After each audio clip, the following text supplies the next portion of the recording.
Hi, everyone. I'm Jennifer Hoff from Colibri Real Estate. Hi, everyone. I'm Hila, Kehat, Amsellem. I'm the controller at Colibri. So Hila, here we are. It's Women's History Month. It's March 2023, and you and I are going to do a chat about women in leadership and women being successful in the workforce and being successful also at home and living their best life. So wanted to ask you about if you could tell your 22, 23-year-old self some advice coming out of school and preparing to enter the workforce. What advice would you give yourself? It's funny that you're starting with that question because one of my questions in every interview I've ever had to the person that interviews me is, what do you know now as a senior at your work that you wish you knew earlier that could help you in your career? And I think this is a great view sometimes to look at and say, wow, what do I know now? What do I do now differently than how I build my career throughout, especially in the beginning? And I think as a woman, actually, like you're building your confidence. And I think that a lot of times, like failing is just part of the path for success. I think I learned a lot from when I didn't do well in the beginning. And I think that the fear of failure sometimes hold me back. And I think that being able to say, hey, this is what I know, and this is the areas that I didn't get exposure to upfront, setting clear expectations and learn, not being afraid to fail, would expedite the success in people's career, especially women. Because I think from just growing up, as women, there's sometimes different expectations and you want to succeed in so many areas, and dropping a ball sometimes is scary. And I think that in a workplace, especially in professions that we're making a mistake, no one dies. We're not doctors. It's not an open heart surgery. Right. So being able to measure your successes, but learn from your failures is a big part of that. Wow, that's profound and so, so important. Thank you for bringing that up. Jennifer, if I may ask you something, I'm curious of getting your perspective on how is success framed for women compared to men in the workplace? Do you find that there's some differences that you would be able to share with us? Oh, that's a good question. I think that in many cases, it's exactly the same between women and men. I think the advice that I would give women to ensure that success or their success is viewed as the same as a man is just not to sell themselves short. A lot of it will be about how they present themselves. And that will then help drive the perceptions of other people. And I do think when I look back at my early career, I think I covered up a lack of confidence with maybe a little bit of a chip on my shoulder at times. And so what I would tell people is to be self-aware of where they're not confident. And as you had said earlier too, like lean in areas that they're not as comfortable with or that they're not sure of. And by doing that, I think women will then drive the perception of themselves to be comparable to their male counterparts and colleagues. I relate to that a lot. And when I think about success for women in the workforce, for me at least, to be successful, I need to feel successful in my personal life as well.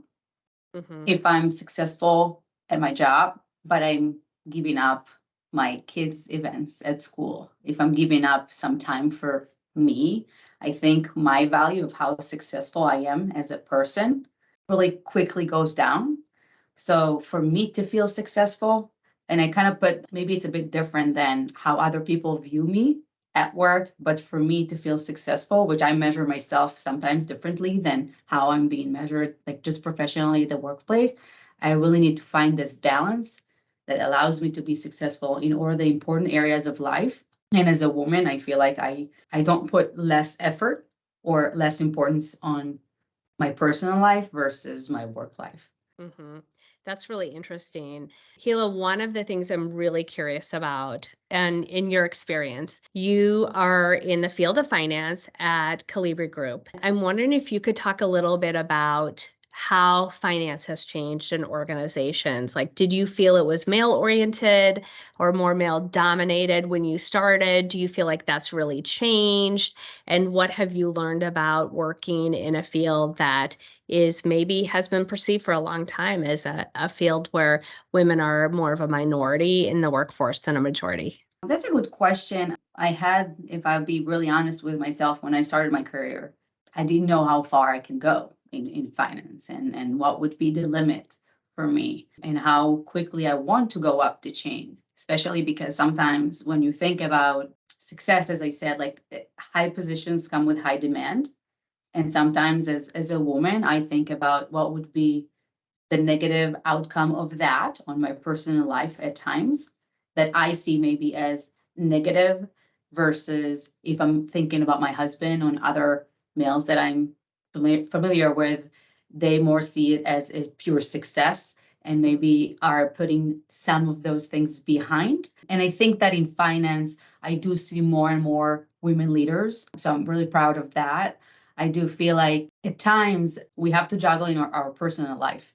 And in finance, you have to juggle a lot. There's a lot of priorities that are changing. There's a lot of deadlines that have to be met. It's not as flexible as maybe other fields at times. And for me, I think that being a woman helped because I'm used to juggling. I'm used to juggling between the kids and my passion for food and thinking about healthy lifestyle and taking care of myself. I want to be active. So it's important to me to get, my Pilates time in, and like I have to juggle all the time. I think it's a life skill that kind of grows with us.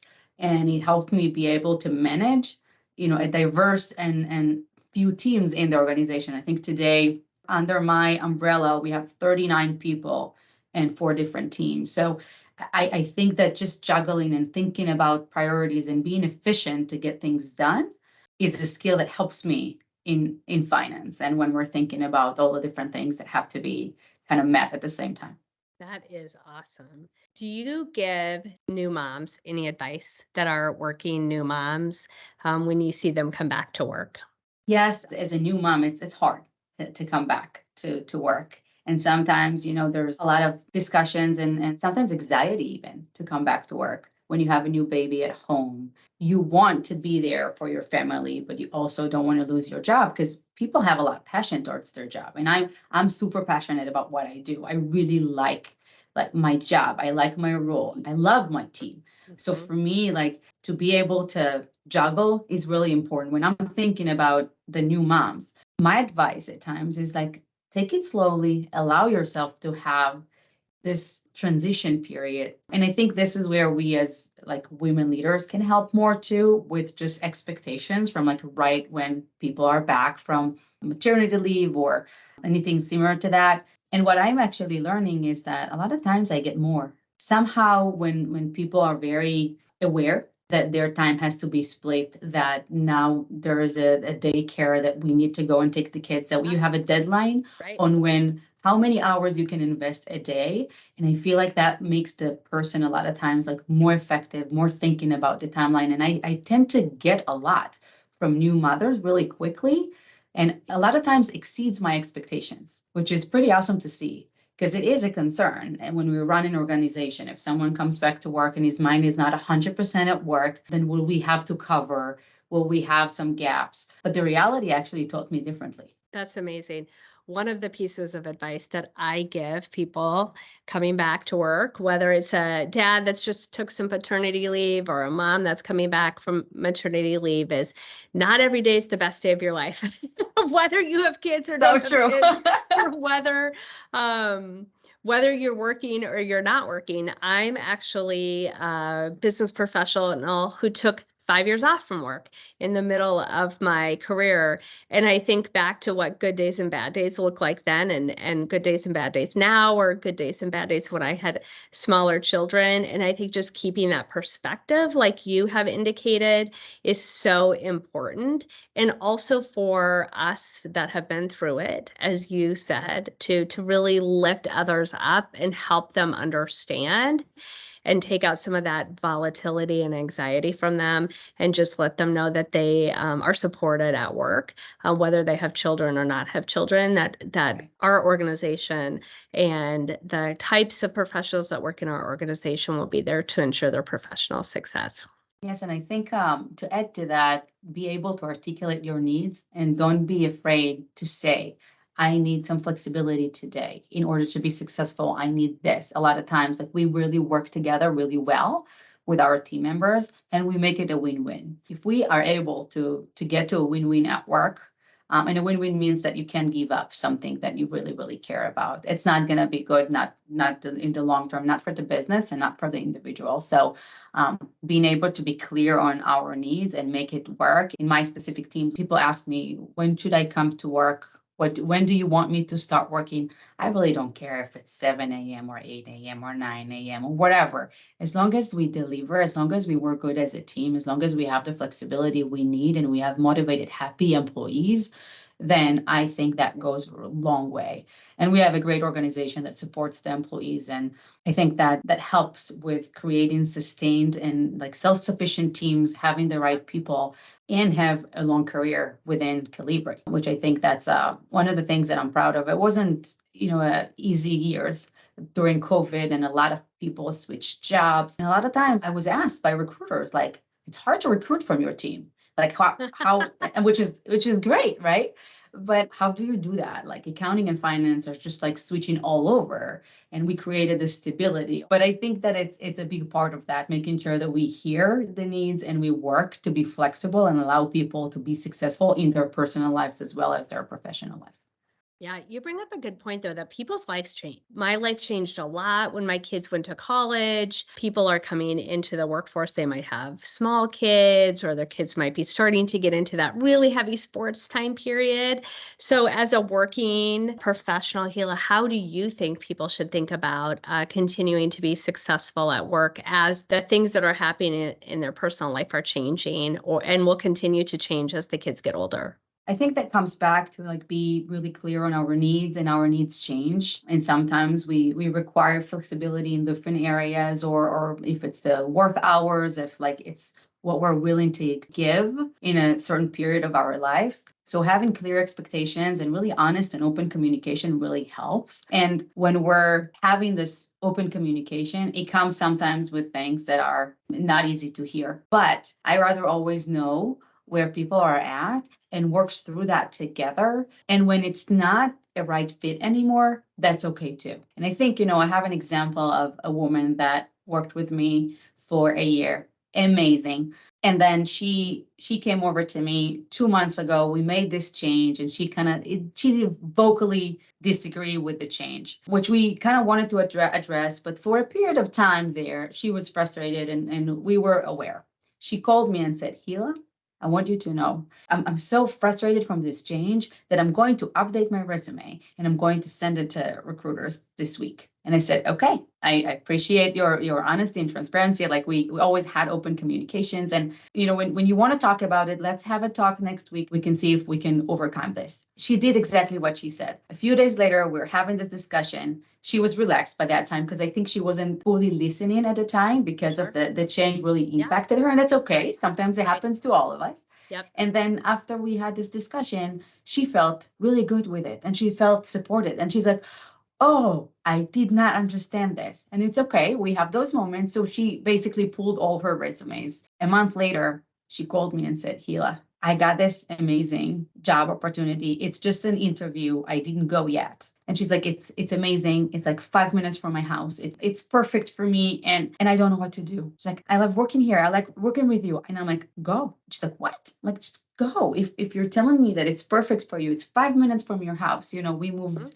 locations. Now she has a big, a lot of drive and commute daily. And I worked with her towards, I knew when she had, the final interview. And I really am a big believer in supporting people and women in their careers. And it doesn't necessarily mean that it's going to be in my team all the time. If I need to give up a good resource to make her be more successful as a person and her as a professional, I think that's a decision. It's a hard decision sometimes, but it's not easy to make as a leader because she was great and a high performer on my team. But I wanted to support her and she ended up getting the job. And she called me before, she signed and said, I got the offer, but I didn't sign. And I'm like, you have my support. I'm supporting you. And we're going to continue to be friends, and we're going to continue to be, and this is, I think, something that I learned throughout my career, supporting people no matter what, even if it's not in our organization. And I think that builds network, that builds strong women that can go and actually pursue another job. Because a lot of the times, women will be as open with me about those things. I feel like in my experience, men sometimes are not as open to that extent. But I think sometimes it's easier or for men to just like go in and search for a job, and women are really, in my experience, a bit more loyal, or they need more to go and look for another job than men's. And I think it's part of like being able to juggle everything. And like for us, a change impacts all of our aspects of life. And, as we have more responsibilities on kids or schedules or any other things that take a lot of priority for women. That's amazing, Hila. So that story that you just told talks about, and the theme in that story is really you're building your legacy as a professional by ensuring that individuals are thriving in their career. And that means it may be when people work for you, or actually helping people find other options for them outside of your current organization, because you want to be known as the kind of leader that is helped people find their best life. What's important to you as you think about the legacy that you want to leave? I think it's important to me to be really true to my values. Being a finance leader, the integrity means a lot to me. So like we can't play with our numbers. I feel like I can't compromise my values and who I am. I grew up in Israel. I have a different mentality. I'm very direct. It's important to me to be able to say my truth, and it's always going to be in a respectful way. But I do have an example of someone that we worked together for 10 years, and her performance review in other companies, she got the same type of comment that was so vague that you could not understand what it means. So for 10 years, which is a lot of time in a career, time life, right? She wasn't able to address it because it was not clear. And as I'm being direct and I really want to help people, sometimes helping meaning being direct enough to really point out what blocks them for the next step in their career. And then I knew how important it is for her. So I was able to, I really thought about it for a few hours in total. And I put examples and really was clear on what she can do. I offered her to start recording her meetings and listen to herself afterwards. I think you'll learn so much from understanding how what you're saying is being perceived from the other person's perspective when you can actually hear it and reflect on it after the fact. I didn't know how it will go because it wasn't an easy discussion at all. And you know what? I remember it, she stood up and said, wow. And I'm like, was I too direct? And she's like, thank you so much. That was the first time after 10 years that I'm getting exactly the same comment that I really understand what I'm doing wrong and how I can improve it. And I promised her that we're going to work together as a team and we're going to make it work. And she came such a long way since then. And I think this is where just telling people what they need to hear, not necessarily what they want to hear, a lot of times allow them to grow faster and be better and feel more successful. For me, that's being truth to myself. Like I want to receive that type of feedback. I think only when someone can point me to what I can do better and how I can grow, that's the only way to really understand the different perspective, because we're all different.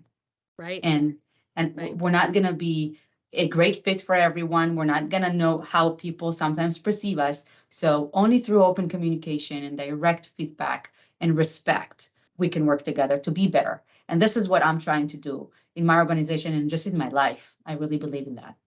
I love that, Hila, because what you've just talked about is really like, that's how you lift other women up at work too. Like you tell them what they need to know to be successful. I think of a time when I was at work and someone told me that I had a chip on my shoulder. And this was someone that was doing me a big favor by telling me this. And the second this person, and it was actually not a female colleague, it was a male colleague. And I knew exactly what he meant, but I didn't know anyone else could see it. Like I knew it was there. I knew that I felt, like I always had to fight for a little more viability. And what that comment did for me and to me is to really help me like understand how to show up at work a little bit differently and really examine why I had feelings that were presenting me to show up not as my best self. And I think as leaders for our company, as leaders in our industry, as business professionals, and also, frankly, as moms, like we want Right. to take care of other people. We want to make sure they're really thriving in their career. And so by being honest with people, and sometimes being honest is direct, but it doesn't mean it's mean. Right. And having those conversations, I think, is a way that women should be lifting each other up. And I would encourage all women to think about doing that outside of reporting relationships. They should be thinking about when they see someone in a meeting, or if it is to the person that they work for, or someone that works for them, or a colleague, of having the courage to have those conversations, because those are the conversations that you will be remembered by as a leader more so than any business meeting that you're in, or any meeting you're going to have about the accounting treatment of a certain expense. So for me, that is really all what it's about in terms of supporting and lifting other people and other women, especially up at work, and just being really honest with them. So when you think about people finding their passion, when you think about women entering the workforce and finding the right career for them and knowing they're in the right place, what would you tell them to look for so that they know they're entering the kind of company that's going to have the kind of people that are going to help them be successful in their career? What should they be looking for? I think that they have to ask themselves the question of what's the difference from them between a good job and a great one. And for me to say, wow, I have a great job is more about the people I work with. I need to love the job, but I need to love the people as well. We spend so much time at work. If we're thinking about our waking hours, most of our day is being spent with our colleagues, with our friends from work. So to have an environment that is supportive, to have a company that invests in the culture, when you can speak your mind, when you feel like what you're saying matters. And it doesn't matter what level you're at, what the title you have, people should feel equal. And when I hire people, I always say, I hire smart people to run their area and make the decisions. I need to trust my team, and I do trust the people we work with. And with trust, I feel like we need to have an environment of open communication too. So when there's an error, my team has no problem saying, whoa, we made a mistake. All good. We're going to figure it out together. When we find an error, it's an opportunity to improve the process. So I'm glad that we found it and not someone else. Especially in finance, when you make a mistake, you can fix it. And it's important to know about it timely. So having an environment that is supportive and you can speak your mind and you can feel comfortable saying, hey, I need help, I think is a big part of it. When we do interviews, I always say, before you make a decision, as the person that is looking for a job, make sure that we are the right fit for you too. Interview goes both ways. It's not only I'm interviewing someone from my team, they're interviewing me too. It needs to be a really good fit. And I think that the questions that you should ask when you're looking for the next career and company should be really, really showing what you care about. And I think that, thinking about that actually helps me on interviews understanding like what really matters for that person and why, what motivates them and why. And I think that it helps bringing the right group of people together and becoming a team. Jennifer, I'm wondering, when we talk about like the pay gap that is unfortunately still there and existing, how do you approach salary negotiations? As a woman, I feel like, if I'm sharing something personal, my mom always tells me when I'm in those moments of my career, she's like, oh, you're approaching it like a woman. I'm like, what? And and she means it in a good way, because when she talks to my brothers or my cousins, and she gives them like, advice and tips and like what they always will say, yeah, sure. And they will go and ask. And I'm always considering the other factors, right? And the company perspective and why I shouldn't be asking for the top. And she's like, you negotiated with yourself down to not be disappointed without even having this discussion with the other side at times. So what would be like your suggestion for like young women looking for a job? How can they do the right research to understand what to expect? And then I have a follow-up questions to follow.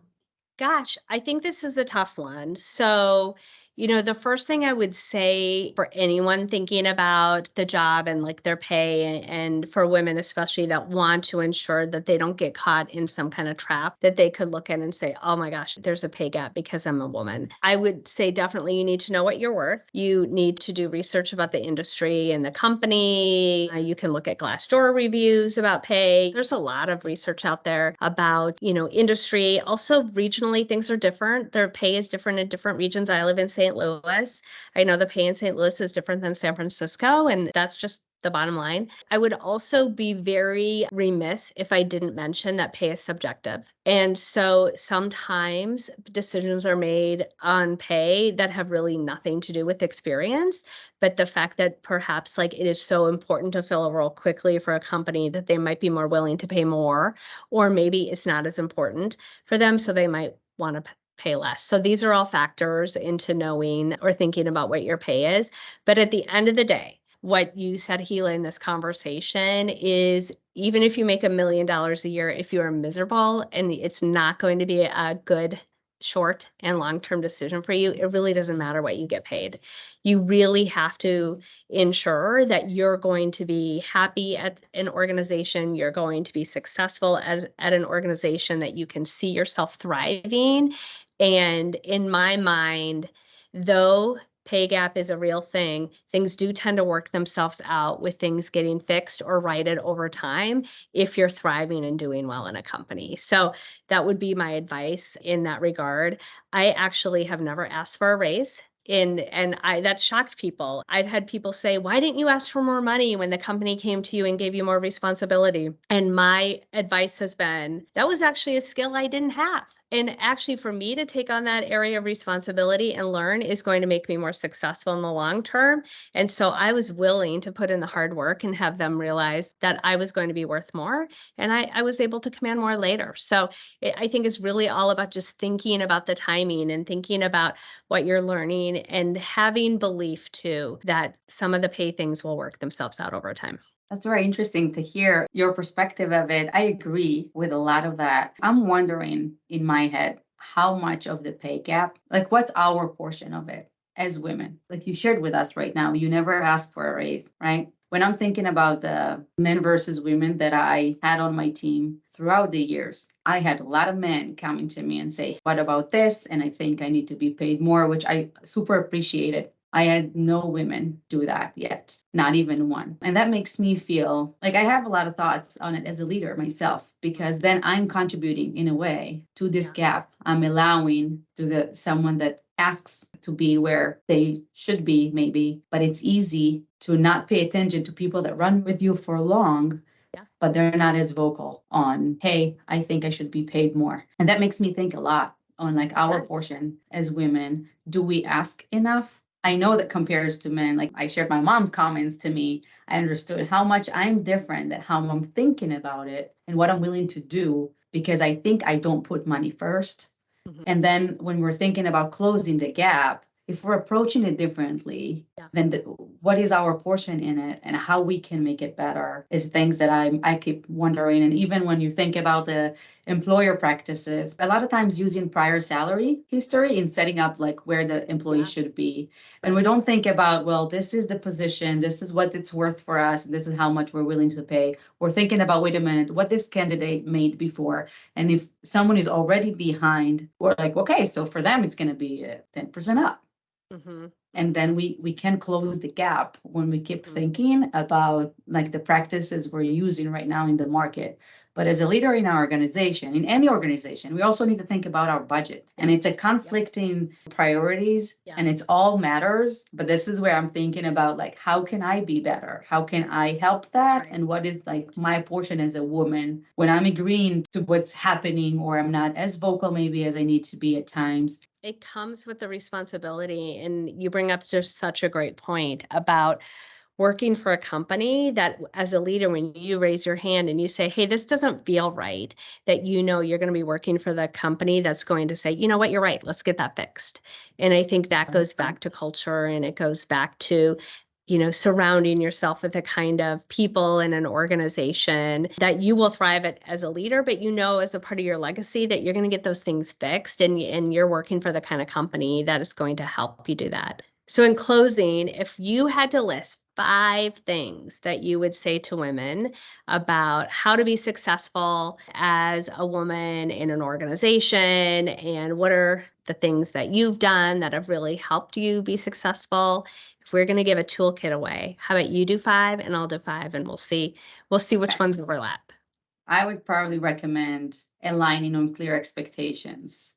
I think this is the basic understanding of both sides that needs to happen to understand, like, what is this role about and how I can be successful. And then keep assessing your performance regularly. Mm-hmm. Ask for feedback, know where you're standing. So then if there's a need to pivot and change, you're aware timely. Take control of your career. That's basically what it means to me, because I can't wait for someone to have the time to think about the feedback that I need to hear for me to be better. Yes. I need to ask for that proactively. Yes. To make sure I'm there. And communication. You know, we have to communicate well. We have to make sure that, you know, the value is clear. And as part of that, maybe my biggest suggestion at times is show, don't tell. We don't need a lot of discussions about what we did to improve, but a quick demo of how the process prior and after the change goes a long way. Even just delete or eliminate the gray and just show the success, which I think is very helpful at times and was helpful for me in my career. Okay, we talked about, I gave you 3 or 4? No, use aligning on expectations, asking for feedback, Right. communication, and show, don't tell. Do you have a 5th one? Yes, anticipate the needs. Think strategically, see the future, understand what you're solving for. If we don't understand what we're solving for, we can't have the vision of how to get there. So I think always understanding the future really helps you, you know, just be in the right spot. I think those are the main things that I would say are really important as any professional. And like when you think about those early in your career, it really helps navigate and get to where we need to be, where we want to be. Those are awesome. Okay, I'm going to do my 5. Yes. I'm going to say the first one is be yourself. And I think that this one is even one that I've had to learn over time, like really having my true self come through versus the person I think other people want to see. So be yourself. My second one is network. Now, what I really mean by this is that it is so important in an organization that you have stakeholders across the organization that feel like you add value to the company, whether you're in their department or not. So really like understanding who key people are, being authentic. And I don't mean key people at the top. I mean key people all throughout the organization that actually will help you be successful and rally for you, but that you can also add value to them in their job. The third one I'm going to say is show up. So this is for all the millennial and Gen Zers, okay? So I've got kids who are Gen Z. I love you all, but I feel like in the new era of hybrid remote work, it still is important to show up. Turn your camera on, make eye contact.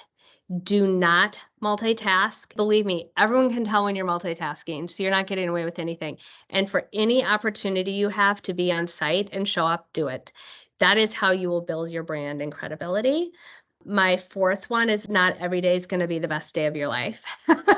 So I know today is going to be a good day, but I'm pretty sure it's not going to be the best day of my life.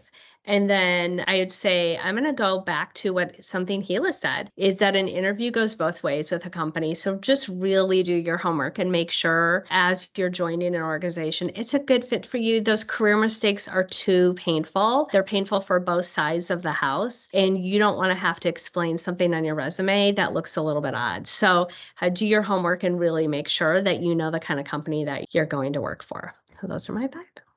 Wow, Jennifer, I love it. I think it's a great advices for everyone. And I love to show up, put the camera on. For me, it's really, really important to see my team. There is a big difference between, yeah, I'll do it, to, yeah, I'll do it. And sometimes it's the body language. It's like you want to have a pulse check on your team, and it's very hard when you're, looking at a black screen versus a person. So any type of like human interaction makes it feel more personal. You connect better as a human being, and it helps just like building this network that you mentioned too in your lives. I love it. Thank you. Thank you for sharing that with me. Thank you. To end, I'm just going to give like one more thing for people to think about. And I really, really want to inspire other women to be successful in their career. So just a little bit of a story, and then Hila, I'm going to pass it over to you to close. But I remember a few times in my career where I kind of felt restless. I was in a job for a while, and I didn't really know what was next. Oftentimes you just want to name it, like, oh, I'm going to name that I want to be the vice president of this, or I want to name that I'm going to be the senior director, or I want to be a marketing manager. And I would tell you, don't name it. Be open to doing whatever it takes to be successful at your company. So raise your hand, ask for more. Women who ask for more, who are authentic, that are really generous with their time with other people, but are willing to do what it takes to make their company successful, it'll take you everywhere. And so instead of just naming that I want to be a marketing manager, ask if you can just take on more in marketing. How can you learn more in marketing? Is there a project in marketing that you could take on to help the team and to have the company be successful? It will take you everywhere. So Hila, what about for you? I'll add on to this. I really connect to what you said, and be open to opportunities, take risks. With the recent technology changes, we all run faster. So I think being open-minded to learning, because we all need to learn, keep up, and keep developing. I think that goes a long way. There's a lot of things that are still done manually, that today there's so much automation options that can free our time to actually use our brains and think more than doing tasks that a machine can do for us. So always have the self-drive and think about what can I do to learn and add more value, I think is the best advice I can give. That's awesome. Well, it's been a great way to spend the morning with you, talking about women in leadership, women being successful, women and men working great together to do great things for their careers and for their company. And thanks for spending the time with me. Thank you, Jennifer.